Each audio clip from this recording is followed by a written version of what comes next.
bien bonjour, mon nom est Frédéric Boran et dans cette vidéo on va voir comment utiliser l'ordre select du SQL qui permet en fait de filtrer des éléments d'une table. Alors on dit projeter hein, si on est dans le vocabulaire exact.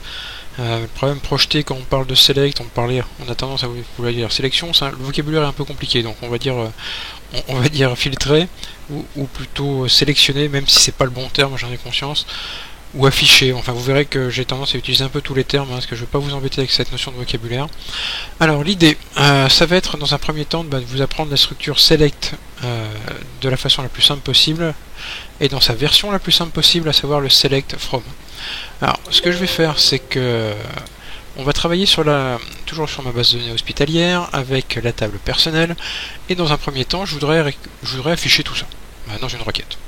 Ça c'est la version la plus simple qui existe des requêtes. Création de qu'est-ce que j'ai fait là? Donc création de requête, fermer, mode SQL. Quand vous voulez récupérer tout d'une table, vous faites un select étoile suivi from personnel. Alors le select en fait il est la version la plus simple, hein, c'est select from. On peut pas faire plus simple. Étoile, c'est-à-dire je veux tout récupérer à partir de la table personnelle. Et si vous faites exécuter ça, vous voyez qu'en fait vous retombez sur la table personnelle. C'est normal. Donc en fait il sélectionne tous les champs. Bon là c'est pas vraiment ce qui m'intéresse. On va vouloir récupérer en fait ces deux colonnes là, nom personne et prénom personne. Donc on va affiner un peu notre requête. Une fois que vous avez exécuté votre requête, vous voyez comment faire. Vous faites un clic droit sur requête 1 et on revient en mode SQL. Ici donc on va faire un select alors que je me trompe pas dans les noms des champs, prénom perse,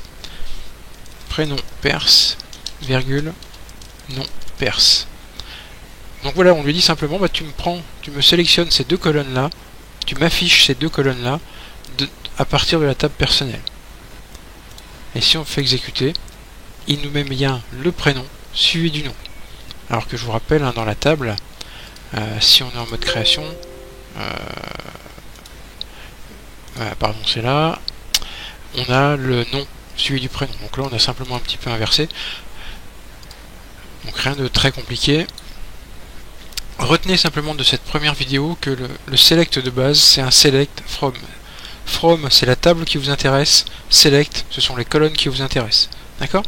Donc voilà, donc on va se revoir très vite dans une prochaine vidéo pour améliorer un peu le filtrage de ça.